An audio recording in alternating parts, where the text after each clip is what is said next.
ओम शांति। ओम शांति। आज की तारीख है 24 जून 2021। मातेश्वरी जी के महत्व जिस दिन मम्मा ने ये मुरली चलाई, ये महावाक्य सुनाए, उस दिन तारीख थी 27 जून 1964। मातेश्वरी जी के पुण्य स्मृति दिवस पर क्लास में सुनाने के लिए जगदम्बा सरस्वती जी के मधुर महावाक्य एक गीत बजाया।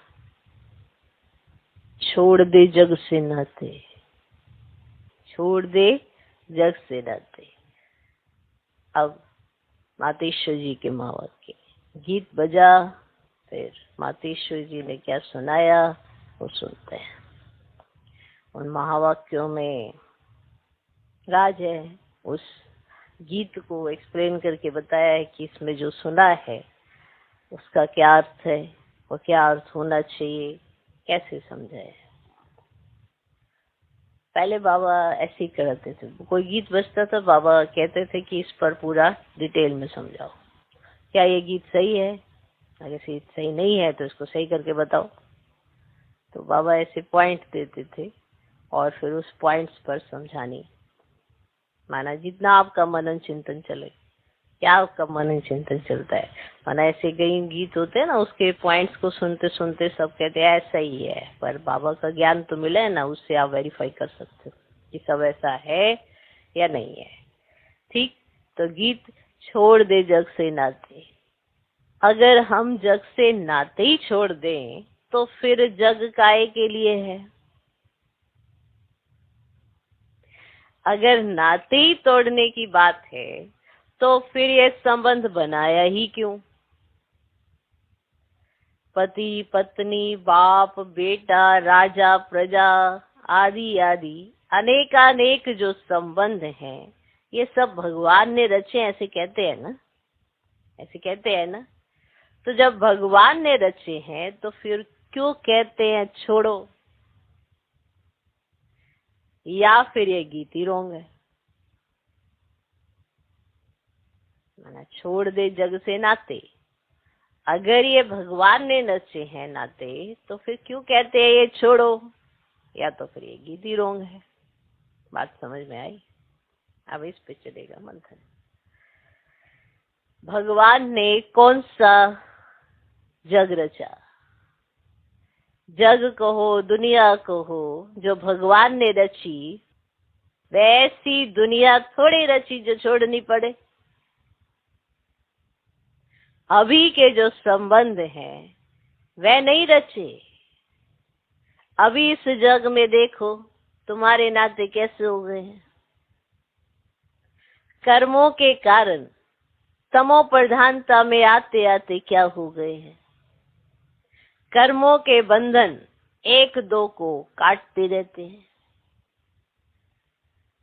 सभी नाते इस कर्म के हिसाब में तमो प्रधानता में आकर के एक दो को दुख देते और लेते रहते हैं।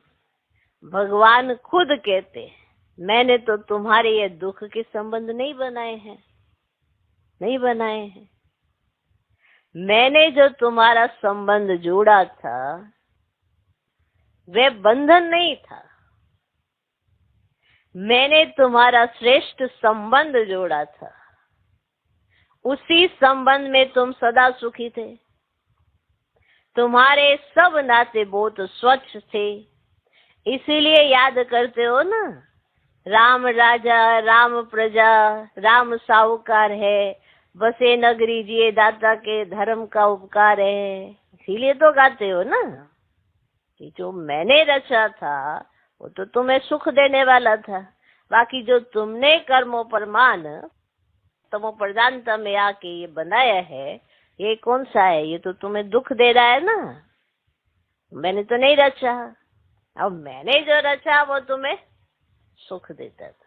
इसीलिए तो तुमने गाया राम राजा राम प्रजा राम साहूकार है, बसे नगरी जिए दाता धर्म का उपकार है। अब उसको कहते थे गृहस्थ धर्म। धर्म पत्नी, धर्म पति, धर्म के नाम से है ना, धर्म पति, धर्म पत्नी ऐसे लगाते नहीं, मेरी धर्म पत्नी है, मेरा धर्म पति है, ये धर्म के नाम से है ना। परंतु अभी तो वह धर्म का संबंध नहीं है, प्रैक्टिकल वह जीवन नहीं रही है। इसीलिए बाप कहते हैं जो तुमने अपना जग बनाया है, माना जो तुमने अपनी ये दुनिया बना ली है, ये जो अपना जग बनाया है, उस जग के जो नाते हैं ना वे बिगड़ गए। उस जग के नाते बिगड़े हैं। जो बाप ने जग बनाया उसके नाते तो सुख देने वाले थे। ये जो तुमने अपना जग बनाया ना वे बिगड़ गए। मैंने जो जग बनाया था उसमें तुम्हारे नाते कितने अच्छे थे, कितने प्रिय थे, कितना एक दो को सुख देने वाले थे। नाते तो जरूर थे, ऐसे नहीं कि भगवान ने नाते नहीं रचे, नाते तो थे, लेकिन वे नाते कर्म के बंधन के बिना थे। इसलिए उन्हों को कहा जाता था जीवन मुक्त। जीवन में इस कर्म के बंधन माना दुख से मुक्त थे, इस कर्म के बंधन माना दुख से मुक्त थे, इसीलिए उनको कहते थे जीवन मुक्त। अभी तुम्हारे नाते जीवन बंध के बन गए हैं, इसीलिए कहते हैं अभी उससे छुटकारा कैसे हो, बंधन हो गया ना, तो इसीलिए तो गाते हैं ना कि उससे छुटकारा कैसे हो। बाप कहते हैं उससे नाता तोड़ एक मेरे से जोड़। ये एक ही लास्ट की जीवन तुम मेरे हवाले करो। अब मेरे हवाले का मतलब है जैसे स्त्री पति के हवाले, पति स्त्री के हवाले, बाप बेटे के हवाले, बेटा बाप के हवाले। अब यह तो प्रैक्टिस अच्छी तरह से है ना। मैं कोई तुम्हें नई बात नहीं कहता, कैसे करे क्या करे तुम यह भी प्रश्न पूछ नहीं सकते हो। तुम अपनी जीवन एक दो के प्रति देते आए हो, क्या तुम अपने बच्चों के प्रति अपनी जीवन नहीं दे बैठे हो? अपना तन मन धन जो भी कुछ है तुम उन्हीं के प्रति तो बना के बैठे हो ना, अपना अपना तो करते हो ना। अब सारी जीवन उन्हीं के प्रति लगा देते हो, तो मैं तुम्हें कोई नई बात थोड़ी ही कहता हूँ कि ये सब मेरे हवाले करो। अब जैसे अभी तक एक दो में करते आए हो, ऐसे अभी कहता हूँ तुम मेरे बनो, फिर मेरा बन करके उसे ट्रस्टी बन संभालो। तुम भक्ति मार्ग में भी तो कहते आए हो भगवान ये सब तेरा, मैं तेरा, परंतु तेरा किया ही नहीं, सिर्फ ऐसे ही कहा कि तेरा। अब तेरा भी मेरा, मेरा भी मेरा, ऐसे ही सब करते थे। लेकिन अब वह ठगी तो नहीं चलेगी ना, तेरा भी मेरा तो मेरा भी मेरा नहीं। अब ये सब, अब ये तेरा मेरा खत्म करना पड़ेगा। अभी मैं तेरा तो उसमें सब आ गया, बस मैं तेरा। बाकी ऐसे थोड़े कि उनका भी मेरा अपना भी मेरा, ऐसी ठगी करने का क्या फायदा, क्योंकि हम भी अपने को ही ठगेंगे, उस परमात्मा को तो कोई ठग ही नहीं सकता।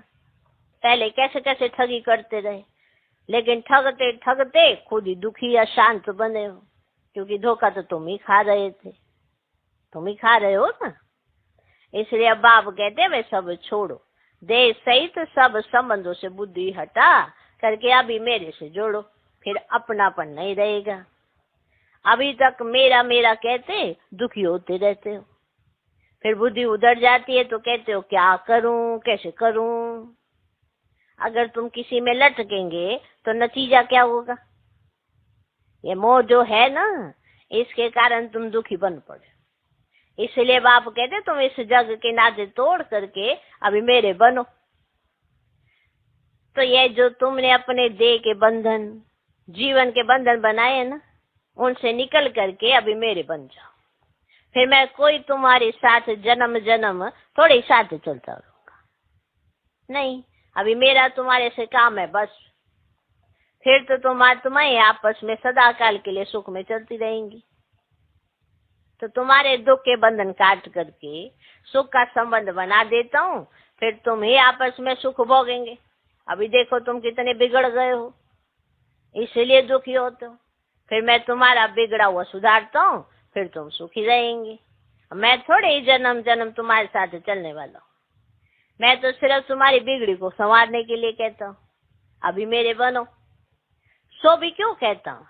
क्योंकि मेरे फरमान पर चलने से तुम्हारे लिए सब सहज हो जाएगा।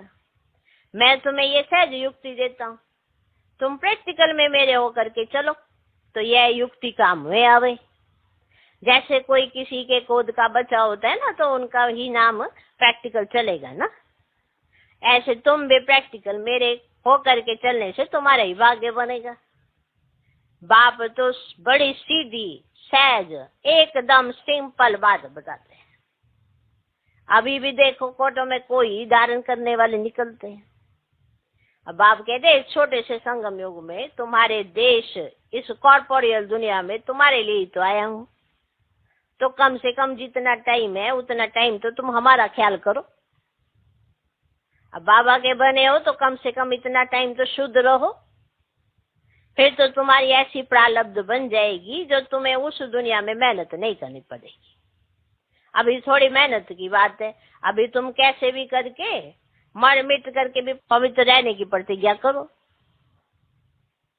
अपनी दृढ़ता रखो, अपनी धारणाओं में रहने का पूरा प्रयत्न करो, क्योंकि एक ही जन्म तो है ना, ये थोड़े समय की तो बात है, थोड़े समय की ये थोड़ी मेहनत है, उसके बाद तो प्रारब्ध है, उसके बाद थोड़ा बाप तुमको कुछ कहेंगे कि ऐसा करो वैसा करो, ऐसा नहीं कहते। तो अभी थोड़ी मेहनत है, अभी तुम कैसे भी करके मर मिट करके भी पवित्र रहने की प्रतिज्ञा करो, अपनी दृढ़ता रखो, अपनी धारणाओं में रहने का पूरा प्रयत्न करो। बाप तुम्हें साफ साफ बतलाते हैं, तुम सिर्फ इतने थोड़े टाइम के लिए मेहनत करो, मैं तुम्हें और कोई मेहनत नहीं कराता हूँ। तुम्हें जितना मिलता है उसकी भेंट में तो कोई मेहनत ही नहीं है, जितना तुमको मिलता है ना उसकी भेंट में ये कोई मेहनत थोड़ी ही है। अभी घी के घड़े मत बनाओ, घी के घड़े समझते हो, है ना, सर पे दूध होता है फिर उसको घी का घड़ा बना देते हैं, है ना, ख्याली पुलाव, ये करूंगा वो करूंगा। तो अभी घी के घड़े मत बनाओ, अभी घी के घड़े मत बनाओ, ये करूंगा वह करूंगा, दुनिया क्या कहेगी वह क्या कहेंगे। अरे दुनिया क्या कहेगी, छोड़ दो इसे, क्या कहेगी, ऐसे ही खुद ही बैठे बैठे चिंतन ऐसे उल्टा उल्टा कर लेते, ये क्या कहेगी वो क्या कहेगी, दुनिया क्या कहेगी वो क्या कहेंगे, है ना, ऐसे ख्याली ऐसे पुलाव से बना लेते हैं, ऐसे ख्यालात ऐसे आ जाते हैं। तो क्या कहा, घी के घड़े मत बनाओ, है ऐसा कुछ भी नहीं, सब टूट जाना है, घी का घड़ा भी टूट जाना है। तो अभी घी के घड़े मत बनाओ, ये करूंगा वह करूंगा, दुनिया क्या कहेगी वे क्या कहेंगे। अरे दुनिया क्या कहेगी, छोड़ दो, बस छोड़ दो इसे,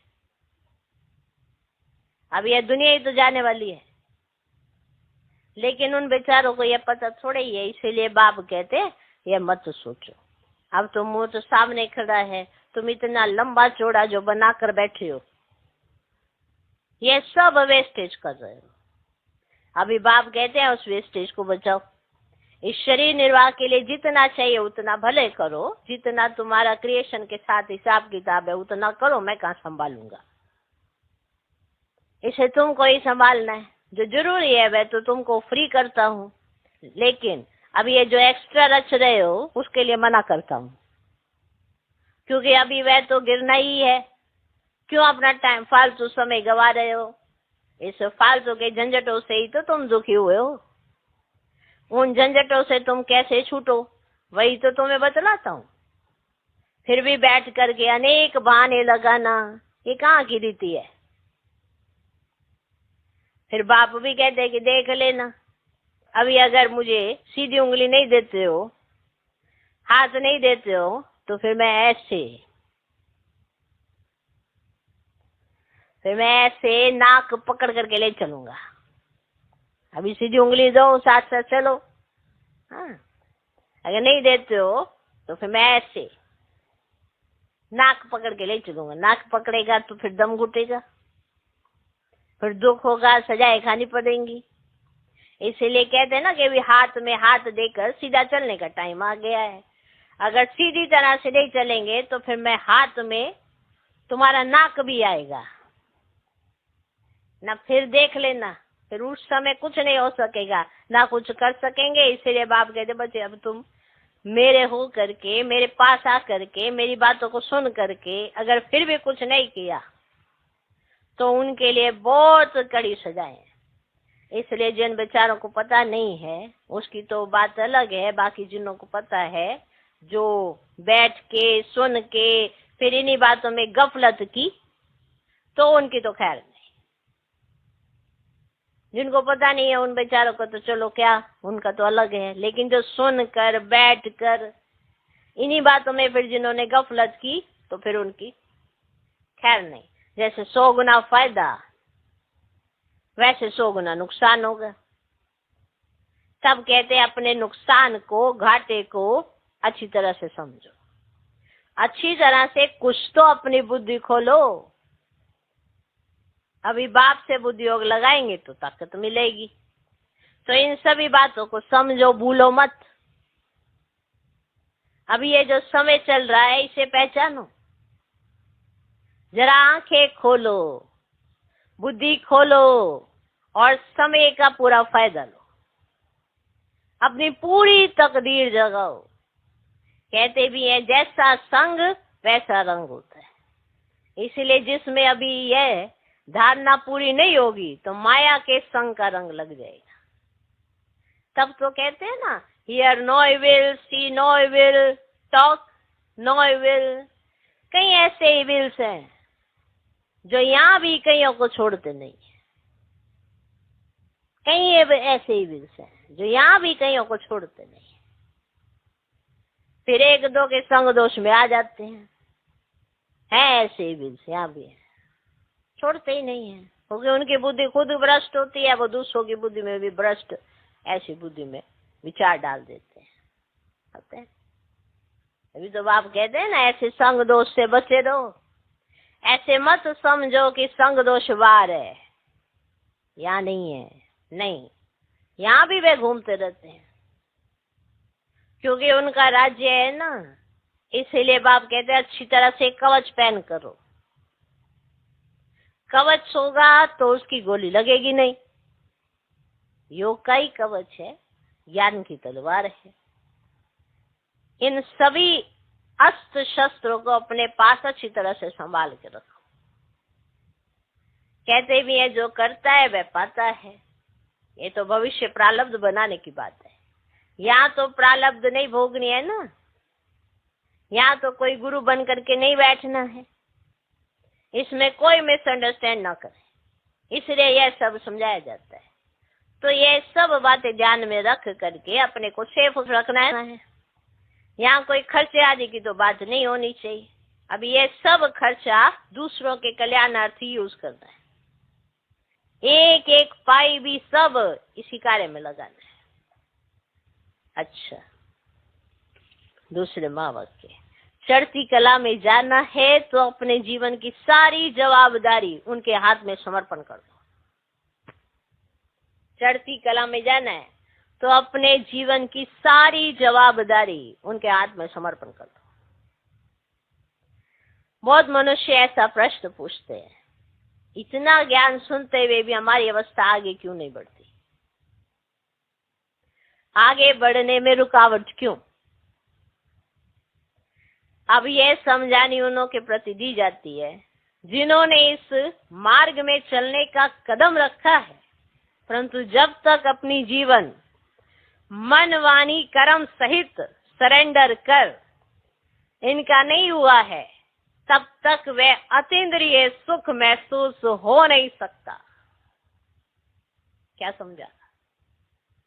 कदम तो रख लिया, पर जब तक मन वचन कर्म से सरेंडर नहीं हुआ है, इनका नहीं हुआ है, तब तक वो आत्मा अतीन्द्रिय सुख महसूस नहीं कर सकती। यह एक ईश्वरीय लॉ है। कि मन वाणी कर्म से समर्पित होगी आत्मा तो ही अतीन्द्रिय सुख का अनुभव कर पाएगी। ये एक ईश्वरीय लॉ है। जब उनका सहारा लिया है तो दिल से उसके आगे जीवन अर्पण कर देनी है, अर्थात पूरा वारिस बन वर्षा लेना है। तो इस नशे में रहने से फिर उस अवस्था में उल्लास भर जाता है और फिर ज्ञान की धारणा होने से और को आप समान बनाने की ताकत आएगी। बाकी ऐसे नहीं समझना कि मानसिक रूप से हम अर्पण हो चुके हैं, नहीं, ये तो अपने को ठगना है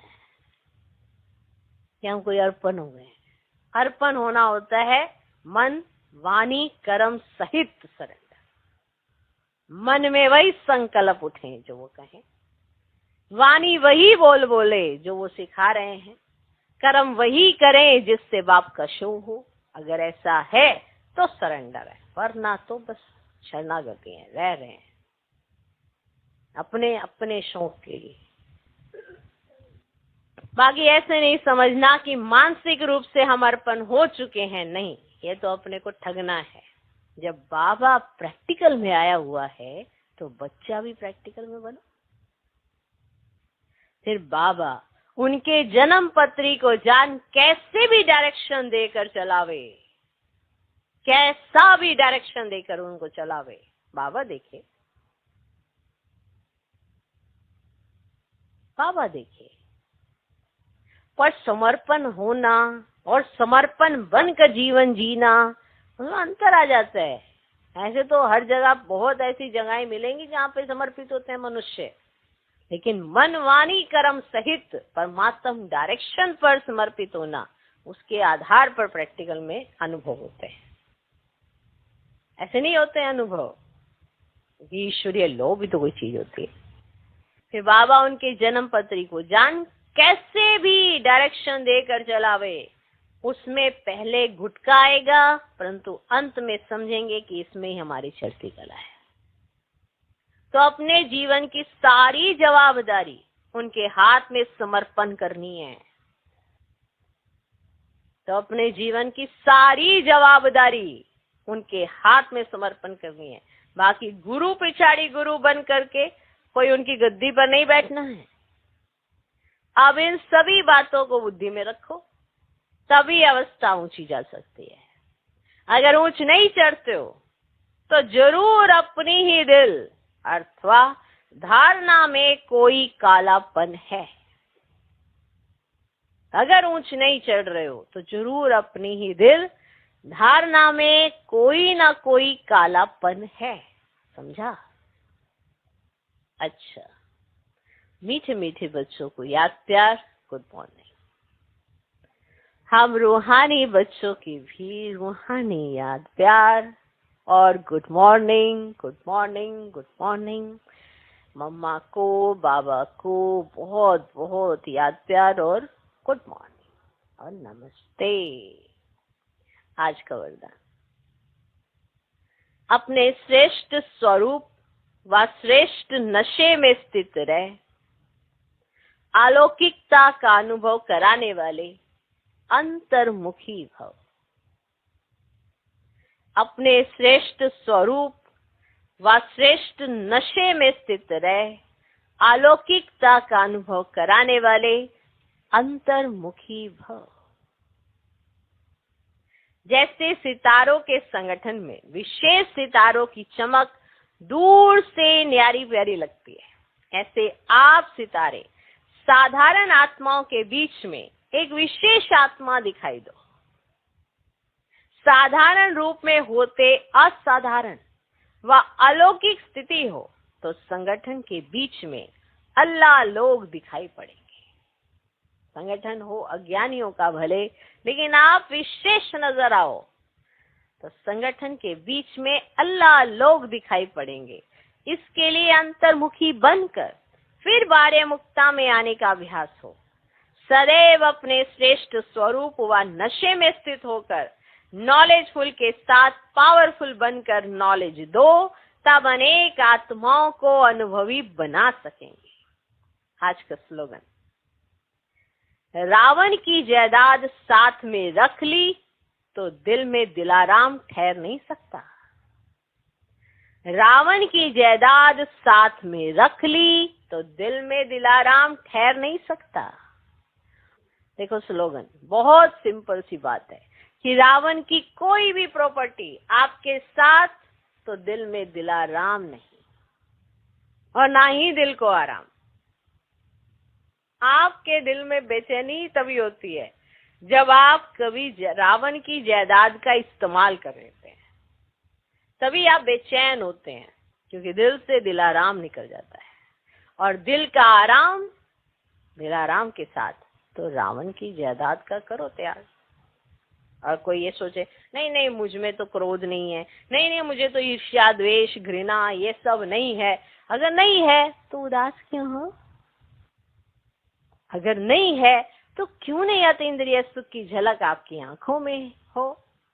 अगर नहीं है रावण की जायदाद आपके पास तो बेचैनी क्यों है? हलचल में क्यों हो? कुछ तो है ना, कुछ तो आपने उसकी प्रॉपर्टी का इस्तेमाल कर लिया है और राम के साथ आप वफादारी निभा रहे हो। जब वफादारी नहीं है तो फिर आराम कहां से आएगा? फिर सोचें कि हमको बाबा की याद क्यों नहीं आती। अब कहां से आए? यूज तो रावण की जायदाद क्या करते हैं, तो याद कहां से आएगी? तो एक बहुत नॉर्मल सा प्रोसेस है। जिसकी जायदाद यूज करते हो, जिसको बार बार अपने स्मृति में लाते हो, वही आपका सगा है ना, वो है रावण। बार बार उसकी प्रॉपर्टी इस्तेमाल कर लेते हैं, बार बार देवाभिमान में आ जाते हैं। तो हमको क्या बनना है? अपने श्रेष्ठ स्वरूप व श्रेष्ठ नशे में स्थित रहे अलौकिकता का अनुभव करना है। उसके लिए क्या करना है? अंतर्मुखी तो बनना पड़ता है। अंतर्मुखता कहाँ से आती है? जब बाहरी मुक्ता खत्म हो जाती है। और अगर बाहरी मुक्ता का असर आपकी अंतरात्मा पर है तो अंतर्मुक्ता का अनुभव आप नहीं कर सकते।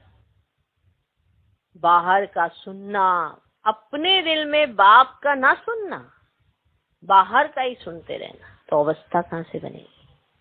अवस्था के लिए बाहर, hear no evil, see no evil, talk no evil, बाहर का मत सुनो, बाहर का मत देखो, ऐसा ही कहा गया है ना। बाहरी मुक्ता में टू मच आ जाने से अंतर मुक्ता की अवस्था खत्म हो जाती है। और ये हम फिर बाहर का ही सुनते हैं, बाप का तो बिल्कुल नहीं सुनते हैं। बाप ने जो कहा, बाप ने जो समझाया, क्या वो मुझे समझ में आया? अच्छा, ओम शांति।